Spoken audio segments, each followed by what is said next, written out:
খাদ্যর উপর শুধু নির্ভরশীল হব না। আমরা এই যে বিভিন্নভাবে খাদ্য তৈরি হয় যাতে করে প্রাকৃতিতেই সেই চিন্তাধারায় তৈরি করতেছি। আমরা কিছু গিলাস কাপ মাছও এখানে কনভার্ট করার চেষ্টা করতেছি। যে লতা পাতাগুলা বেশি যখন হয় তখন যাতে খাই। যে মাছগুলা আসলে প্রাকৃতির খাদ্য আহরণ করতে পারে। সব মাছ পারে না। যদি আমরা এখানে শিং মাছ দেই বা অন্যান্য যে কাপ মাছগুলা দেই, সিলভার পাঙ্গাস এগুলা কিন্তু প্রাকৃতির খাবার খাইতে পারে না। কিন্তু এখানে দেখা যায় যে আমরা কই মাছ দেই, এখানে কার্পু মাছ দেই যদি, আমরা গ্লাস কাপ মাছ দেই। কিছু মাছেরও শ্রেণী বিভাগ আছে। আপনারা যদি আমাদের কথাগুলা যদি বুঝেন তাহলে কিন্তু হয়তো আপনার ভালো লাগবে। আর যদি না বুঝেন তাহলে আমরা মোটামুটি কিছু কলমি শাক চাষ করছি।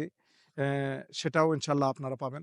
আমরা কাপ মাছগুলাকে এবারকার শাকসবজি কিছু দেওয়ার চেষ্টা করব। পাশাপাশি হয়তো অল্প কিছু দানাদার খাদ্য যদি দেওয়ার প্রয়োজন হয় আমরা দিব।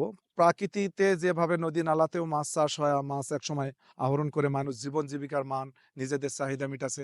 দেখি এগুলাও প্রাকৃতি আসলে হাওড়-বাওড়ের মতোই এগুলা ছোট-মোটো একটা বিল এটা। দেখি প্রাকৃতিতে কি মাছগুলা আসলে হয়।